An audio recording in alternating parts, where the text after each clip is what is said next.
নমস্কার বন্ধু, আমার চ্যানেলে সকলকে জানাচ্ছি স্বাগতম। আজকের ব্লগটা আরম্ভ করছি এখান থেকে। সোনুর ছুটি হয়ে গেছিলো, তাকে নিয়ে চলে এসেছি। আসার সময় ডিম নিয়ে এসেছি দোকান থেকে। তো আজকে আমাদের হবে ডিম আলুর তরকারি, মানে ডিম আলুকে ঝাল করবো। এদিকে এই যে শাকটা ভাজা হবে আর মুড়ো আলু মশলা দিয়ে ভাজা হবে। ভাতটা করে রেখে ঘর দোরগুলো মুছে সোনুকে আনতে গেছিলাম, এখনও পর্যন্ত কোনো কিছু রেডি করা নেই। এই এলাম রান্নাঘরে, মা এদিকে এই যে আলুটা কেটে ধুয়ে নুন হলুদ মাখিয়ে রেখে দিয়েছে মশলা দিয়ে, যেহেতু ভাজাবে।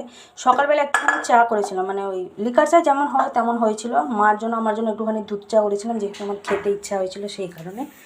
এবার এলাম রান্নাঘরে, এই যে ডিম আলুটা সেদ্ধ করব। মা এদিকে মশলা দিয়ে ভাজা করবে বলে মা এদিকে মাকে চেয়ারে এনে দিয়েছি। মা বললাম আমি চেয়ারে বসে বসে রান্না করে নিয়েছি, সেই ওদিকটা টুকিটাকি কাজগুলো করে নিয়ে চানটা করে নিই।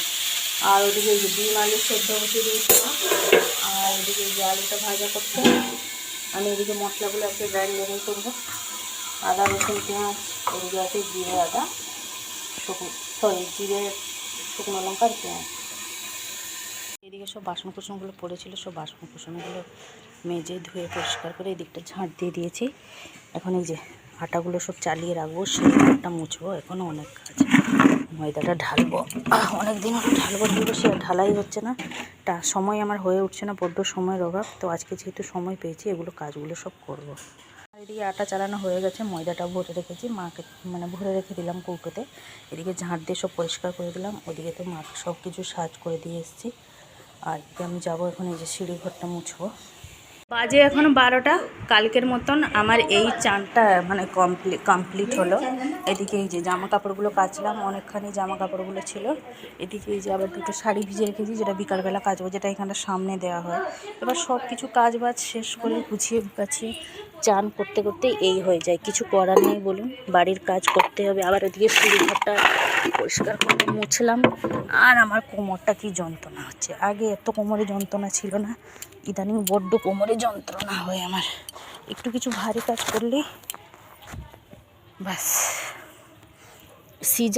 যারা যারা সিজার হয়েছেন, যে সমস্ত মায়েরা, তারাই বুঝতে পারবেন কোমর যন্ত্রণাটা হলে কেমন, মানে বীভৎস পরিমাণে কেমন বিরক্ত লাগে আর অসহ্য যন্ত্রণা হয়, অনেক কষ্ট হয় তখন। আমার এই ইদানিং বেরিয়েছে কোমর যন্ত্রণা। আগে হতো কিন্তু এতটা হতো না। এখন একটু জলে বালতি তুললেই ব্যাস। জলটা তো আজকে তাড়াতাড়ি বন্ধ হয়ে গেছে, এগুলো সব ছাদে যাবো। আর এদিকে এই যে আমাদের শুনু এদিকে মাকে চেস খেলাটা শেখাচ্ছে, মানে মায়ের সাথে খেলবে ও।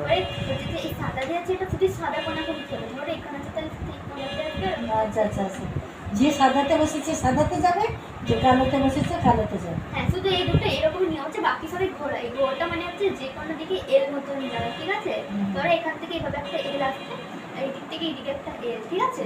আর এইদিকে এভাবে এল আসবে, এরকম এল বা যে কোনো এল, ঠিক আছে? আর তারপরে এই রূপগুলো পুরো সোজা যায়, মানে সোজা এখানে, সোজা এখানে, এখানে এখানে, মানে পুরো সোজা যায়, সোজার কোথাও যায় না। আর এই রানী যে আছে তো, এরকম সোজা যায়, এরকম সোজা যায়, আর তারপরে কোনা কোনিয়ে যায়। আমি সোজা যাব না না, এই পনগুলো শুধু প্রথমে 2 ঘর, তারপরে 1 ঘর। তোর যদি সামনে থাকে, আমি তাকে না, সামনে থাকলে এটা এগোবে না আর আমারটা এগোবে না। যদি আমারটা এখানে থাকে, তোমারটা এখানে থাকে, তাহলে তুমি এটা কোনাকুনি গিয়ে নিয়ে নিতে পারো। আর তারপরে পয়েন্টগুলো সব 1 পয়েন্টে, এটা হচ্ছে 5 পয়েন্টে, এটা 3, এটাও 3, এটা 9 পয়েন্টে, রাজার কোনো হয় না। আর এটাও 3, এটাও 3, এটা 5। ওটা ট্র্যাপ করে দিই, তাহলে ওটাকে চেকমেট বলা হবে। আর তাহলে খেলা শেষ হয়ে যাবে, আমি জিতে যাবো। আর যদি তুমি করতে পারো চেকমেট, তাহলে তুমি জিতে। তুই তো জিতবি, আমি জানলাম, কেননা আমি এখন জানি না, নতুন নতুন বুঝিয়ে দিল। কারা কারা চেস খেলতে জানে না, চলে আসবেন আমার শুনুর কাছে, সে একদম পুরো পাকাপুক্ত খেলাড়ি, সবাইকে বুঝিয়ে দেবে। যখন নতুন নতুন এসেছিলো, আমি তো কিছুই জানতাম না, আমার সাথে খেলতো আর নিজেই জিতে যেত। সেদিন থেকে আমি আর ওর সাথে খেলি না। প্রথমে সাদা খেলবে, তারপর কালো। প্রথমে সাদা খেলো, মাকে কালোটা দিয়েছে। আগে হ্যান্ডশেক করতে হবে। হ্যান্ডশেক করতে হবে। এবার তুমি দাও। আমি যাবো এবার ঠাকুরকে পুজো করবো, একটুখানি বসে ঠাকুরকে জল দেবো। এই যে 2:45 মতন বাজে এই মাত্র। এলাম ঘরে, সব কিছু কমপ্লিট করে রেখে কাজবাজ তারপরে এলাম। জামা কাপড়গুলো যে শুকনো দিয়েছিলাম সেগুলো এই মাত্র জাস্ট নিয়ে এলাম, নিয়ে এসে নিচেটা রেখে দিয়েছি। বাসন কুসনগুলো মাঝামাঝি করে রেখে রান্নাঘরে সমস্ত কাজ কমপ্লিট করে রেখে তারপরে এলাম। আটাটা মাখিয়ে রেখে নিয়েছি। ব্যথার মানে ওই তখন কোমর যন্ত্রণা ওষুধটা খেয়েছিলাম, কিন্তু সে মানে কেমন কেমন লাগছে, ভালো লাগছে না। অনেক কষ্টে বাসনগুলো মেজেছি। তাহলে 5:30টার সময় পড়া আছে, পরীক্ষা মানে ক্লাসগুলো সব অফ গেছে, তো পরীক্ষা যেহেতু শেষ আবার আজ থেকে স্টার্ট। বৃহস্পতিবার থেকে স্টার্ট হয়েছে, মানে কাল থেকেই স্টার্ট হয়েছে পড়াগুলো।